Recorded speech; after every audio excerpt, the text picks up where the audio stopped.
This happened a few weeks ago. I had just turned 32 and thought a solo camping trip might help clear my mind after a tough breakup. I set my destination to a secluded national park, thinking a little solitude would do me good. I wasn't a novice, but I wouldn't say I was an expert.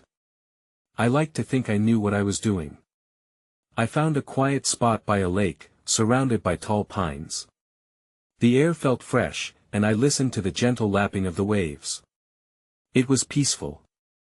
I snapped a few photos of the sunset and felt the world slow down for a moment. Maybe I was getting ahead of myself, but I felt lighter. I thought everything would be fine. That first night, I crawled into my sleeping bag early. The woods were silent, except for rustling leaves. Around midnight, I heard something. It was soft at first, like distant laughter. I wasn't sure. I told myself it was my imagination, just the stillness getting to me. I pulled my blanket tight around me and focused on the calm. As I drifted off, the laughter echoed again, now closer. I shot up, my heart racing. "Hello?" I called into the darkness. No answer. Just me and the woods. I thought maybe there was another camper nearby, but I could see no one. I tried to shake it off. The next day, I ventured deeper into the forest, camera in hand. The light filtered beautifully through the branches. But that laughter followed me, playful and teasing. I froze. It sent a shiver down my spine. Was it real? I wanted to think so. Throughout the trip, shadows darted between the trunks. I caught glimpses of movement, but when I turned, nothing was there. I took several photos, but when I reviewed them later, there were strange shapes in the backgrounds. I felt uneasy, but part of me wanted to stay. Maybe I was just tired. On the last night, the laughter grew louder, now all around me. I felt exposed, like someone was watching. I stepped outside my tent, nervous but curious. I could see nothing but trees. Then, a figure stepped out from behind the trunks. It stood still and just watched me. I thought maybe I was hallucinating, but I couldn't shake the feeling that I wasn't alone. Then it spoke. "Why are you here?" it asked. My heart dropped. I turned to run, but when I glanced back, no one was there. Just darkness. I was alone. I don't know what happened that night. I still can't explain it. The laughter lingered in my mind as I packed up to leave. With each step toward my car, I could almost hear it calling me back. There was something in those woods, something I still can't understand. I kept asking myself, what else lies deep in those woods? I didn't sleep well that night. The laughter haunted my dreams, shaping shadowy figures that seemed to dance just outside the reach of my consciousness.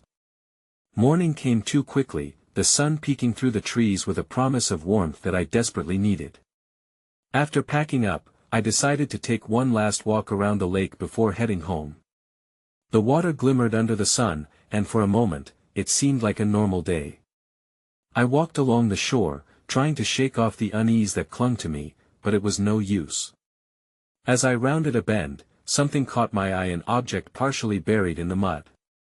I knelt down to investigate. It was a small, intricately carved wooden figure. It looked ancient, covered in deep grooves and delicate patterns. My first thought was to take a photo, but as I lifted it to the light, I felt a wave of dread crash over me. The eyes of the figure seemed to follow me, looking right into my soul. I quickly shoved it into my backpack, hoping it would distract me from the lingering fear that followed me. But then I felt it again, the laughter. It echoed in the trees, surrounding me, feeling more sinister than before. I rubbed the back of my neck, trying to shake away the chills creeping up my spine. I increased my pace, heading back to my car. But as I walked, I realized the laughter had changed. It was closer now, almost playful. I could hear soft whispers wrapped in the sound, carrying words I couldn't quite grasp. Panic began to claw at my chest. I turned to look behind me but saw nothing. Just trees, just silence, and that laughter growing. When I finally reached the clearing where my car stood, I felt relief wash over me. But before I could reach for my keys, a voice rang out from the tree line. "You took something, didn't you?" The voice seemed to ripple through the air like a chilling breeze. I spun around, squinting into the shadows, half expecting to see the figure from the night before. Instead, it was just more trees, but I felt the weight of unseen eyes pressing on me. "Who is there?" I shouted, my voice shaky. Then silence. The woods around me fell still, the laughter replaced by an unnerving quiet. It felt like something was waiting, holding its breath, just out of sight. With every ounce of courage, I jumped into my car and slammed the door shut, locking it with a quick flick. I wanted to drive away, but I hesitated, my eyes darting toward the tree line. That's when I saw it, a flash of movement. Something pale darted between the trunks, then stopped, watching me. I couldn't shake the feeling that the figure was still there, observing, waiting. I had taken the figure from the lake, and now it felt like I had crossed an unseen line. The image of the smiling eyes of the wooden carving flashed in my mind as I fumbled for my keys. I couldn't linger any longer. I backed out of the clearing and sped away, but the thought nagged at me, what had I awakened? What were those woods hiding? Just as I hit the main road, a chill ran down my spine. The laughter echoed once more, cutting through the hum of the engine. I couldn't shake it. I knew this wasn't over. I drove for what felt like hours, my mind racing with possibilities. The laughter, the figure, it all followed me, wrapping around me like a heavy fog. I couldn't focus on the road, my thoughts were tangled, and I kept glancing in the rearview mirror, expecting to see something creep up behind me. Once home, I locked the door, even though I was alone. The walls of my house felt claustrophobic. I tossed my backpack onto a chair and pulled out the wooden figure, inspecting it further. In the light of my living room, it looked less threatening, but the unease remained. The eyes were still there, boring into me. I made myself a cup of tea, hoping to calm my racing heart. It didn't work. I stared out the window into the darkening woods behind my house, feeling that anticipation again. There was something alive out there, something connected to the figure. After a restless hour, I grabbed my laptop to do some research. I looked up everything: local legends, folklore, anything that might shed light on the carving I found. The first few searches turned up nothing. Frustration set in until I found an old website dedicated to local myths. One story caught my eye, a legend about a spirit of the lake, known for guarding its treasures. It was said that removing anything from the water could awaken it, leading to unfortunate encounters. I felt my stomach drop. I had really done it. Suddenly, my phone buzzed, breaking my focus. A text from an unknown number startled me. "You shouldn't have taken it." I stared at the screen, heart pounding. I quickly typed back, "Who is this?" but there was no reply. Shaking, I tossed my phone onto the table. I couldn't shake the feeling that someone was watching me. Then came the knock. 3 soft, deliberate raps at my door. I froze. Paranoia clawed at me as I made my way to the door. I peered through the peephole and saw nothing. The porch was empty, just shadows stretching across the ground. Mustering courage, I opened the door slightly and scanned the area. Nothing but the eerie stillness of twilight. Then, a fleeting glimpse of a figure darting up the path into the woods. I slammed the door shut and locked it again, a rush of adrenaline coursing through me. I felt like a trapped animal, every sound amplified in the silence. The laughter returned, softer this time, almost mocking. I gripped the edges of the table, staring at the figure I had taken. My mind raced. Was it the spirit of the lake? Were they angry? I couldn't take any more. I needed to get rid of the figure. But where? The thought of returning to the lake, that haunted place, churned my stomach. As I paced around my living room, trying to think of a plan, something tapped against the window. I jumped back, heart pounding again. When I looked, it was just a branch swaying in the wind. But then I noticed something, a shadow against the curtain. I blinked, and there it was again. A silhouette, slowly moving against the glass. I couldn't breathe. Whatever was out there, it had found me. I stood frozen in front of the curtain, my breath shallow. The shadow was no longer just a trick of the light, it was moving deliberately, back and forth, as if trying to decide whether or not to come in. The laughter echoed in my mind, louder now, mixed with whispers that I couldn't quite decipher. Fighting the urge to hide, I shuffled away from the window and grabbed my phone, backing into a corner of the living room. My fingers trembled as I contemplated calling for help, but who would I even call? I didn't want to explain any of this to anyone. Instead, I dialed my best friend, hoping she'd pick up. The phone rang too many times before it went to voicemail, leaving me with nothing but my racing thoughts. That's when I noticed a flash of light cutting through the curtains. It was faint but unmistakable. I took a deep breath and approached the curtain with caution, parting the fabric just enough to peek out. My heart dropped. There, just outside the window, stood a figure, cloaked in shadows, but now I could see the outline of a face. Eyes reflected the porch light, glowing faintly as if they were alive. I stumbled back, panic surging through me.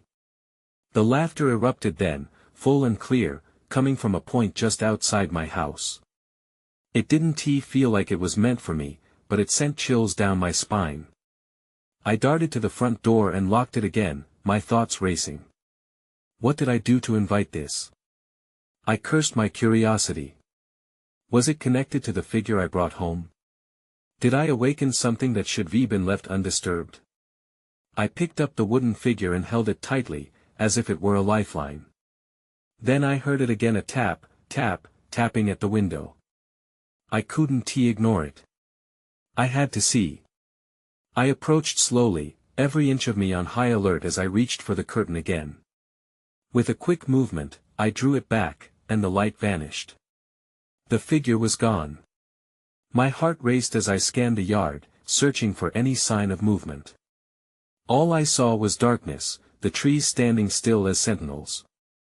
I turned to the figure on the table. "What is this?"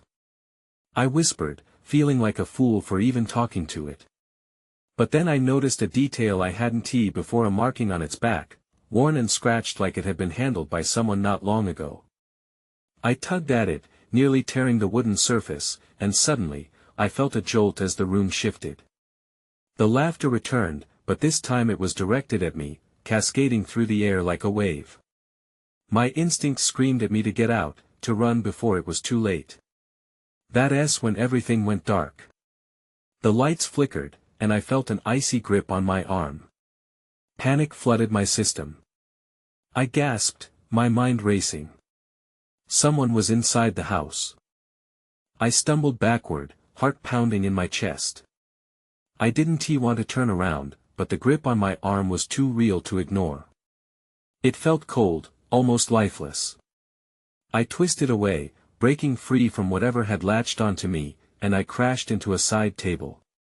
My phone clattered to the floor, the screen shattering like my composure. "Hello?" A voice croaked, full of static. It came from my phone. I dropped to my knees, scrambling for it, praying it hadn't cut off. My best friend's voice faded back in, but it wasn't reassuring. "Is someone there? Can you hear me? Please," I stammered, my voice barely above a whisper, but there was no time, my surroundings were pulling me into chaos. The room felt alive, shadows swirling and breathing around me. Then I heard it again, the laughter, but this time, it was more sinister, almost mocking. It echoed off the walls, wrapping around me like a suffocating blanket. I got to my feet, desperately navigating through the dark. The icy dread in my gut pushed me toward the kitchen. I needed a weapon. I grabbed a knife, its cool metal reassuring in my hand. With shaky breaths, I turned on the small flashlight I kept in a drawer. The beam pierced through the darkness, darting across the walls, revealing nothing but more shadows. As I scanned the room, I noticed something on the table where the figure had been. A small piece of paper, crumpled and stained, lay where it had once occupied. I picked it up, my hands trembling as I unfolded it. It was covered in frantic scrawls. "Run while you can. Find the truth," it read, the ink faded and smeared, like someone had written it in a rush. I dropped the note, my heart racing faster. Why would someone tell me to run? From what? And what truth was hidden here? Just then, I heard the front door creak open and a heavy step echoed in the hallway. My heart sank. There was no mistaking it, I wasn't alone. I tightened my grip on the knife, my breathing stuttering as I crept back into the living room. With each step, I prayed I wouldn't be seen. The shadows shifted in front of me, blurring the space between me and the doorway. "Hello." The voice called again, closer now. It sounded familiar but distorted, as if it were echoing from another place. My breath caught in my throat. Who was it? What did they want? Just then, the darkness thickened, swallowing the beam of my flashlight. I felt my way along the wall, my pulse quickening even more. That was when I saw it, the briefest glimpse of a figure standing by the front door, too still, too quiet. My hands shook violently as I held the knife out, aiming toward the shadow. "Who are you?" I yelled, mustering all the courage I could. No answer. Just silence. The figure didn't move, didn't speak. The tension was palpable, stretching like a tightrope ready to snap. Then, flickering lights returned, illuminating the figure. I squinted, trying to make out the details. It was someone I recognized, but that made no sense. My breath hitched. This was not good. Despite the danger, I stepped forward, compelled to confront whatever was happening. "You," I whispered, heart racing with dread and confusion. But what I saw next sent chills racing down my spine. Their eyes were filled with an unmistakable darkness, and the smile they wore was not human. I stumbled back, and that's when the realization hit. Someone or something was here, wearing a face I thought I knew. The figure before me twisted their mouth into an even wider grin, one that didn't fit the contours of their face. Panic surged through me like icy water. I tightened my grip on the knife, my heart racing as every instinct screamed at me to run. But I couldn't just leave. Not like this. "What do you want?" I croaked, willing my voice to steady. "Do you not recognize me?" The voice was eerily familiar, but there was something off, something hollow beneath the surface. They stepped closer, and I could see their eyes more clearly now, dark pools devoid of warmth. "You've forgotten, haven't you?" "Forgotten?" I echoed, trying to buy time. My mind raced to figure out who or what this was. My memories felt just out of reach, like a whisper lost in a crowd. The figure laughed, a low, mocking sound that sent shivers down my spine. "You don't remember, but you will. You must remember." I took a step back, instinctively moving toward the kitchen, my sanctuary of knives and countertops. "Stay away from me!" I yelled, the words pushing through my fear. They didn't stop. Instead, they moved forward with an unnatural grace, the shadows stretching behind them like an ominous wave. Suddenly, the lights flickered again, then cut out completely. The dark was absolute, consuming me. I fumbled for my flashlight, hands shaking as I slammed against the wall, madly pressing buttons, desperate for a glimmer of light. Just as I thought I would be swallowed whole, the flashlight buzzed back to life. But instead of facing the figure now, I found myself looking at a doorway, one I didn't recognize. Everything felt wrong. I blinked, convinced my mind was playing tricks on me. How was this possible? The doorway loomed there, frame flickering as shadows danced around it. I did the only thing that made sense. I dashed for the door. My feet pounded against the wooden floor as I rushed through, not caring where it led. I burst through the doorway and stumbled into an unfamiliar room. It smelled damp and musty, and I spotted boxes and knickknacks scattered everywhere, remnants of lives once lived. A cold chill crawled up my spine. "Help me!"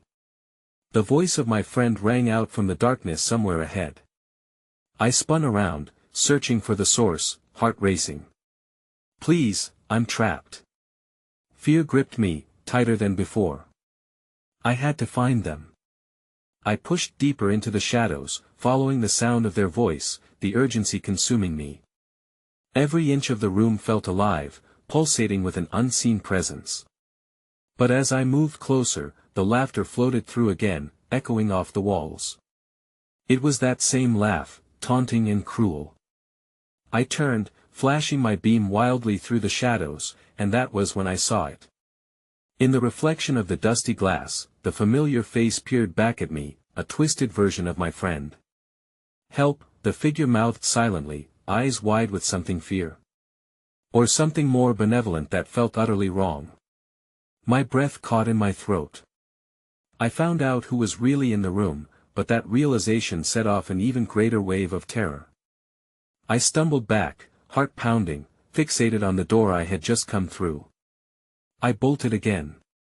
But I could feel the presence closing in, and that mocking laughter resounded in my ears, louder, more menacing. Whatever was happening, I was running out of time. The door slammed behind me, sealing off the dark room that taunted me with the twisted visage of my friend.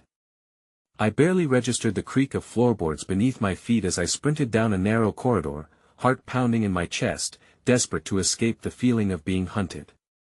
The laughter followed me like a shadow, slipping through the cracks of my sanity. I stumbled to the end of the corridor and hit a wall. My breath quickened. It felt slick against my skin, clammy and cold. I pressed my hands against it, searching for a way out, eyes darting around the dimly lit space. Panic clawed at me, thoughts raced in my mind. Was this some kind of twisted game? Then I noticed it. To my left, a small window, almost hidden behind a stack of dusty boxes. The glass was dirty, but I could see the faint outline of trees beyond. I rushed towards it, prying it open with trembling hands. The frigid air rushed in, mixing with my fear. I could hear the rustling of leaves outside. A glimmer of hope ignited inside me. But then, out of the corner of my eye, I sensed movement. My heart sank. I turned slowly, and there in the shadows was the figure again, stepping out from behind a pile of boxes. They seemed more defined now, their silhouette sharper, every detail sharper. I squinted into the darkness, wild hope fading as dread wrapped around my mind. "Remember," they said, voice dripping with mockery. "You must remember." "Who are you?" I shouted, clenching the flashlight like a lifeline. "What do you want from me?" The figure just laughed again, each sound like nails dragging across a chalkboard. "You know me. You forgot us all." A wave of confusion hit me. "Us? I don't know you." But deep down, I felt the truth digging into my subconscious. The memories that had faded were there, sleeping beneath layers of something darker. I needed to escape. I took one desperate look at the figure before diving through the window. The impact was jarring as I landed on a bed of leaves, the cold air biting into my skin. I scrambled to my feet, gasping for breath. The woods were alive around me. Trees towered high, their branches tangled like fingers reaching for the sky. I could hear whispers, voices dancing just out of reach, and I fought the urge to turn around. But I was still haunted by that laugh, echoing in the stillness. I stumbled forward, adrenaline driving my feet to move faster, deeper into the forest. I needed to find someone, anyone. A house or a car, something that felt safe. Then I heard it. Footsteps, soft yet deliberate, following me through the underbrush. My pulse quickened. I turned to look, but the shadows just played tricks on my eyes. Panic dissolved into sheer terror, and before I could think, I sprinted deeper into the woods. That's when I saw it, a flicker of light up ahead. It pierced the veil of darkness like a beacon of hope. I pushed forward, the pounding of my heart drowning out every other sound. With each step, the voices receded, but the footsteps grew louder, echoing behind me. Just as I reached the source of light, I felt it again, a presence close behind me, breathing down my neck. I turned, ready to face whatever was coming. But what I found was a figure cloaked in darkness, their grin stretching wider than should be humanly possible. "Welcome back," they rasped with a voice that sent shivers down my spine. Everything froze. My escape had brought me right into their grasp. My heart raced as the figure loomed closer, their grin stretching unnaturally wide. I felt trapped, caught in a nightmare with no clear way out. I couldn't look away, paralyzed by fear. "What do you want from me?" I managed to croak out, fighting the tremor in my voice. "Just a reminder," they whispered, their breath cold against my cheek. "Remember the fun we had." Fun. The word felt foreign, twisting my stomach in knots. I struggled to piece together why they felt so familiar, but the memories danced just beyond my reach. My mind flashed through images: laughter, a forest, a game that turned grim. But no clarity arrived. "Let me go," I pleaded, inching back, desperate to create space between us. Instead of responding, the figure started moving towards me, stepping into the light. For a brief moment, the shadows parted enough for me to catch a glimpse of their face. My breath hitched. I knew them. "Sarah?" I gasped, disbelief flooding my system. How could she be here? How could she look like this? "Not just Sarah," she said softly, her voice turning syrupy sweet. "We were all here, and now you've returned." The trees around us creaked, distorting as if they too were listening. I felt the panic rising, a swirl of confusion and dread. Ghosts of laughter echoed in the air, threading through the trees. "What do you mean? What happened to us?" Her grin faltered for a moment, and shadows flickered across her face. "You forgot. We were friends." I took another step back, the memory clawing at the edges of my mind. A game in the woods. A slip, a fall, something that had felt wrong. No, I didn't want to think about that. Suddenly, the ground shook, causing me to stumble. It wasn't just a tremor. The earth was shifting. I turned to run, but before I could move, shadows leapt from the trees, wrapping around my arms like vines, holding me in place. "Don't go," Sarah insisted, her voice the only sound that could pierce the eerie silence. "You can't leave again." In a panic, I fought against the binding shadows, heart tearing in two. I threw desperate glances around, searching for any way out. The flickering light began to dim, suffocating in the encroaching darkness. Another presence materialized beside Sarah, a figure wearing a mask of twisted branches and leaves. One of us," it chanted, a rhythmic pull that disoriented me further. "Stop!"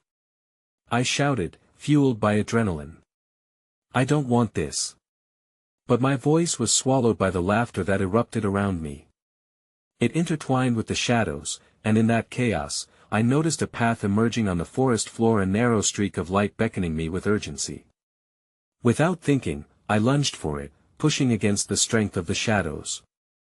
As I sprinted past Sarah and the masked figure, I could hear her voice fading behind me, filled with an unsettling mix of sadness and amusement. "Remember us." The darkness clawed at my heels as I burrowed into the pathway, determined to escape. But I knew, deep inside, that whatever lay ahead wouldn't be as straightforward as freedom. I could still feel their presence, a lingering threat ready to pounce. And then, just when I thought I was free, I stumbled into another clearing. The trees parted but revealed something more terrifying than the figures behind me. It was a gathering of silhouettes, all watching, waiting. The light flickered again. "You're home," they murmured in unison, voices echoing like a chorus of doom. My blood ran cold, panic surging back. This was only the beginning. The clearing was vast and choked with fog. Shapes shifted at the edges of my vision, writhing in the gloom, too twisted to make sense of. I stood frozen, my breath hitching in my throat. The chorus of voices grew louder, surrounding me, enveloping me in a suffocating blanket of dread. "You're home," they sang. "You've come back." What did they mean? I was trembling now, feeling the weight of forgotten memories pressing in on me. I scanned the faces of those shadows, searching for any sign of a friend or foe.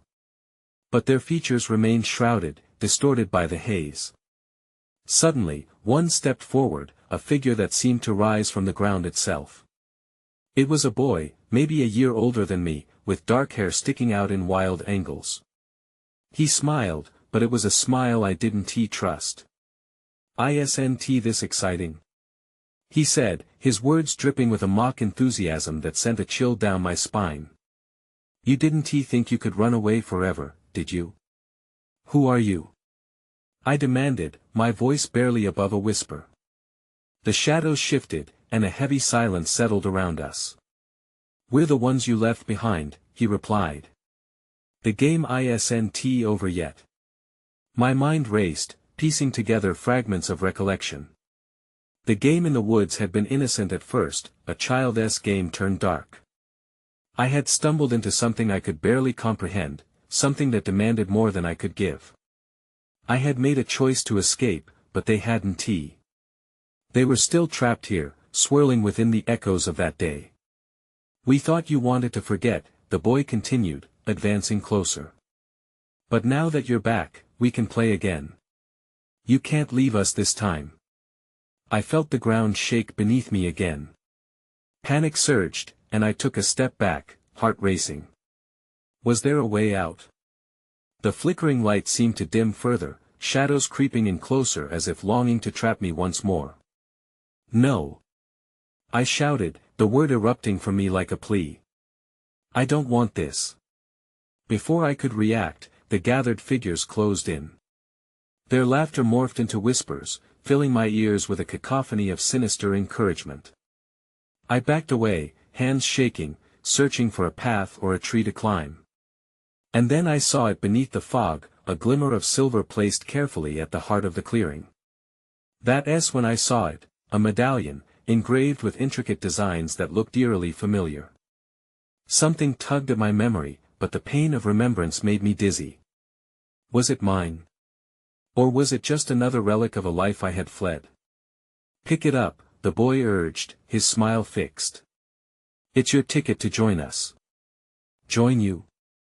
I echoed, my heart pounding. I could already feel the shadows closing in, their cold breath against my skin tightening like a vice.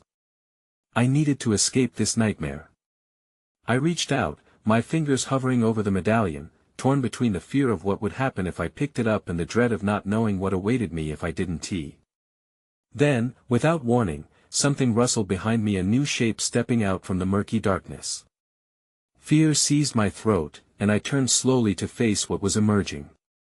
The figure took a step forward, and the laughter of the others faded for a moment. It was an older man, his face lined with deep creases and eyes that held stories of long-lost joys and deep sorrows. In a surprised whisper, I muttered, "Dad." And it was him, though he was a shadow of the man I remembered, colored by the remnants of something dark. "You can't be here," my voice trembled, torn between joy and the deep ache of despair. You left." The boy beside me smirked, shimmering with dark delight. "But that's the thing, isn't it? No one truly leaves us. They return, just as you will." My mind raced at the implications. This place, this gathering of lost souls, it felt all too familiar, a cage woven with memories of laughter, love, and pain, entwined in the threads of the woods. I had fled those memories once, but it seemed they had tracked me down.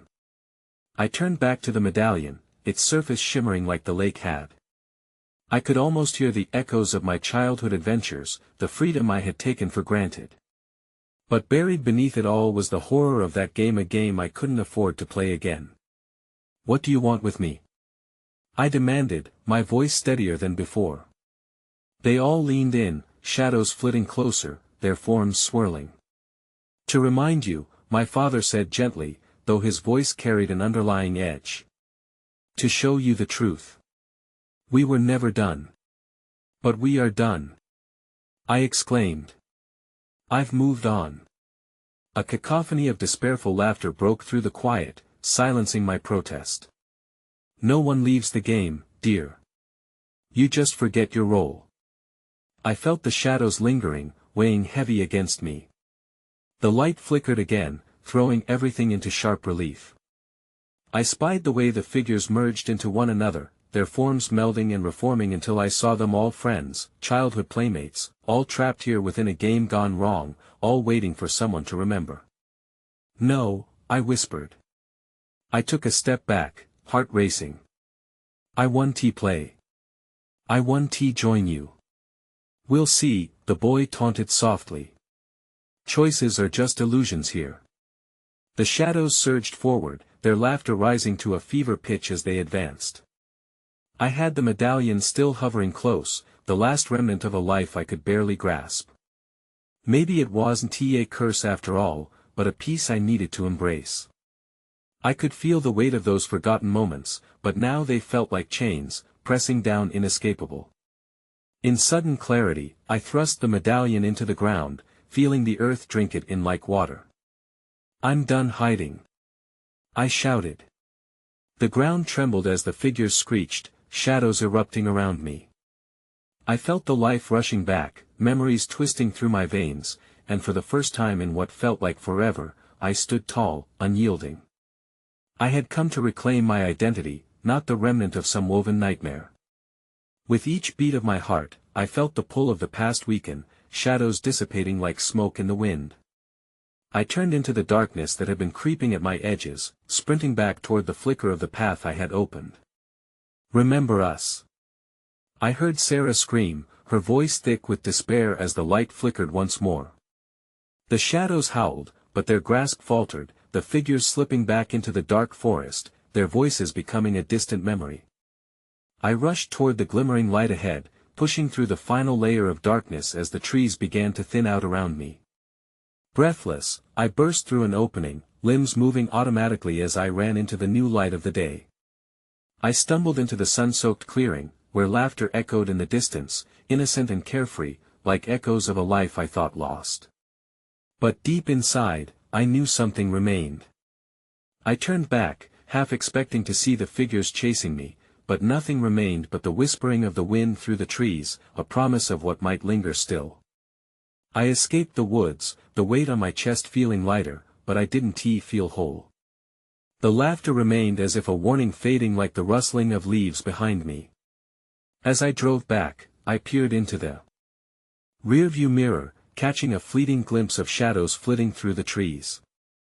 I tried to dismiss it, but the thrum of uncertainty settled over me like a cloak. I had escaped, but what did I leave behind? What unspoken promises lurked within the dark corners of my mind? I would never know. I kept driving, the road leading me away, but in a part of my heart, I could still feel the woods beckoning, a reminder that some games never truly end.